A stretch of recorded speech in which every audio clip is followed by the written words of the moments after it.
அனுர அரசிற்கு எதிராக ஜோதிடர்களை நாடும் முன்னாள் அரசியல்வாதிகள். திருமணம் செய்யும் அனைவருக்கும் வீடு வழங்கப்பட வேண்டும். பிரதி அமைச்சர் தகவல். அனுர தரப்பின் கருத்தினால் அதிருப்தி அடைந்துள்ள மனுசு. அனுர அரசின் மற்றும் ஒரு அதிரடி நடவடிக்கை. எரிபொருள் விலையை குறைக்குமாறு அரசாங்கத்திடம் கோரிக்கை. இலங்கைக்கு தம்முடைய ஆதரவை வெளிப்படுத்திய சிங்கப்பூரின் பிரதமர். சமகால அனுர அரசாங்கம் எவ்வளவு காலம் நீடிக்கும் என்பது குறித்து முன்னாள் அரசியல்வாதிகள் ஆலோசித்து வருகின்றனர். இதற்காக தம்முடைய ஆஸ்தான ஜோதிடர்களிடம் ஆலோசனை பெற்று வருவதாக தென்னிலங்கை தகவல்கள் தெரிவிக்கின்றன. பொதுத் தேர்தலின் போது சரியான முறையில் செயல்பட்ட போதும் தாம் தோல்வியடைந்துள்ளதாக பல முன்னாள் நாடாளுமன்ற உறுப்பினர்கள் மனவேதனையில் உள்ளனர். இந்த நிலையில் மீண்டும் தாம் நாடாளுமன்றம் செல்ல வேண்டும், என்ன செய்ய வேண்டும் என்பது குறித்து ஆராய்ந்து வருகின்றனர். கடந்த அரசாங்கத்தில் பிரபல்யமாக இருந்து பல அரசியல்வாதிகள் ஜோதிடர்களுடைய இல்லங்களில் முகாமிட்டுள்ளதாக தெரிய வருகின்றது. தற்போதைய அரசாங்கத்தை தோற்கடிக்க வழிமுறைகள் உள்ளதா என்பது குறித்தும் பலர் பரிசீலித்து வருவதாக அரசியல் மட்ட தகவல்கள் தெரிவிக்கின்றன. எதிர்காலத்தில் திருமணம் செய்து கொள்ளும் அனைத்து தம்பதியினருக்கும் வீடு வழங்கப்பட வேண்டும் என வீடமைப்பு பிரதி அமைச்சர் டி.பி. சரத் தெரிவித்திருக்கின்றார். தொலைக்காட்சி சேவையொன்றுக்கு வழங்கிய நேர்காணலில் டி.பி. சரத் இந்த விடயங்களை தெரிவித்திருக்கின்றார். வீடுகள் இல்லாத காரணத்தினால் திருமணம் செய்வது காலம் தாழ்த்தப்படுவதாகவும் அவ்வாறான ஒரு நிலைமை இனி நீடிப்பதற்கு இடமளிக்கப்படாது எனவும் அவர் தெரிவித்திருக்கின்றார். 24 முதல் 30 வயதிற்குள் திருமண பந்தத்தில் இணைந்து கொள்ள வேண்டும் எனவும் அதுவே சரியான வயது எனவும் அவர் தெரிவித்திருக்கின்றார். இந்த வயதில் திருமண பந்தத்தில் இணைந்து கொள்வோருக்கு வீடு ஒன்றை வழங்குவது அரசாங்கத்தின் பொறுப்பாகும் என அவர் மேலும் சுட்டிக்காட்டியுள்ளார். இவ்வாறான ஒரு நிலைமையை எட்டும் வரையில் நாட்டை அபிவிருத்தி பாதைக்கு இட்டுச் செல்ல நடவடிக்கை எடுக்கப்படும் எனவும் அவர் மேலும் தெரிவித்திருக்கின்றார். கேள்விக்குரிய இஎட் விசா திட்டத்தை பயன்படுத்தி இலங்கையில் தற்போதுள்ள சட்ட நிபந்தனைகள் மூலம் நாட்டிற்கு வேலைவாய்ப்புகளை பெற்றுக் கொடுக்க தாம் உழைத்ததாக முன்னாள் தொழில் மற்றும் வெளிநாட்டு வேலைவாய்ப்பு அமைச்சர் மனுச நாணயக்கார தெரிவித்துள்ளார். தற்போதைய வெளிவிவகார வெளிநாட்டு வேலைவாய்ப்பு மற்றும் சுற்றுலா அமைச்சர் விஜிர கேரத்திற்கு எழுதிய கடிதத்தில் அவர் இதனை தெரிவித்திருக்கின்றார். எந்தவொரு வெளிநாட்டு வேலைக்காகவும் யாரிடமும் பணம் வாங்கவில்லை என்றும் இதுபோன்ற சூழ்நிலையில் தம் மீது தொடர்ந்து குற்றச்சாட்டுகள் சுமத்தப்படுவது தன்னுடைய அரசியல் வாழ்க்கைக்கும் தனிப்பட்ட வாழ்க்கைக்கும் பாதகமானது என்று மனுசு கூறியுள்ளார்.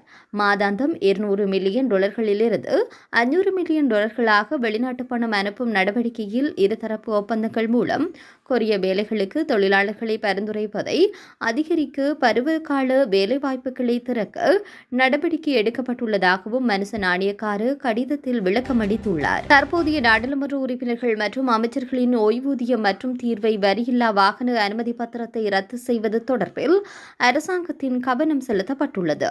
அத்துடன் தற்போது அமைச்சர்களுக்கு சொந்தமான 150 சொகுசு வாகனங்களை விற்பனை செய்வதற்கு அமைச்சரவை அங்கீகாரம் பெற்றுக் கொள்வதற்கு நடவடிக்கை எடுத்து வருவதாக அரசாங்க தகவல்கள் தெரிவிக்கின்றன. நாடாளுமன்ற உறுப்பினர்களுக்கு V8 மற்றும் மொன்டாரோ போன்ற சொகுசு வாகனங்களை வழங்குவதில்லை எனவும் அரசாங்கம் தீர்மானித்துள்ளது. அமைச்சர்களுடைய சம்பளம் மற்றும் கொடுப்பனவுகள் தொடர்பான தகவல்களை மீளாய்வு செய்த பின்னர் முடிவெடுக்கப்படும் என்று அந்த வட்டாரங்கள் தெரிவிக்கின்றன. நாடாளுமன்ற உறுப்பினர்களுக்கு துப்பாக்கி மற்றும் துப்பாக்கி பயிற்சி வழங்குதல் வீடுகள் தொடர்பாக இதுவரையில் எந்த முடிவும் எடுக்கப்படவில்லை. அமைச்சர்களின் சிறப்புரிமைகளை மீளாய்வு செய்வதற்காக ஜனாதிபதி அனுகுமார திசாநாயக்கவினால் விசேட குழு ஒன்று அண்மையில் நியமிக்கப்பட்டுள்ளது.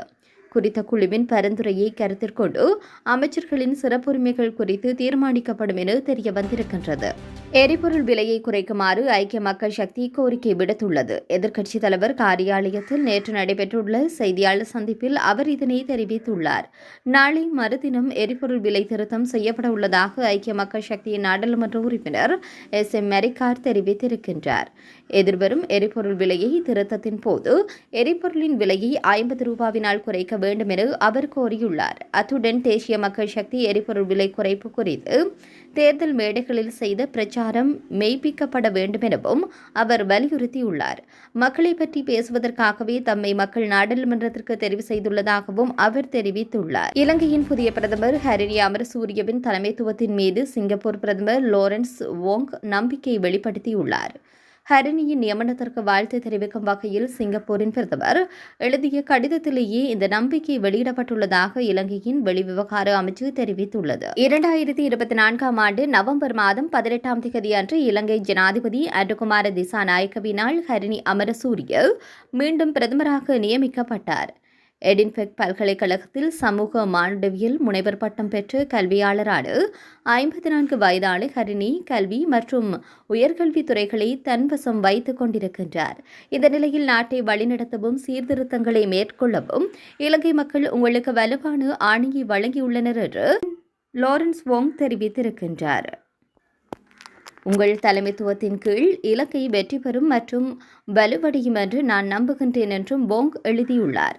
ராஜதந்திர உறவுகளில் 55வது ஆண்டு நிறைவை 2025 நெருங்கும் நிலையில் சிங்கப்பூருக்கும் இலங்கைக்கும் இடையிலான நட்புறவை மேலும் வலுப்படுத்த ஒன்றிணைந்து செயல்பட தாம் விரும்புகின்றேன் என்று வோங் குறிப்பிட்டுள்ளமையும் சுட்டிக்காட்டத்தக்கது.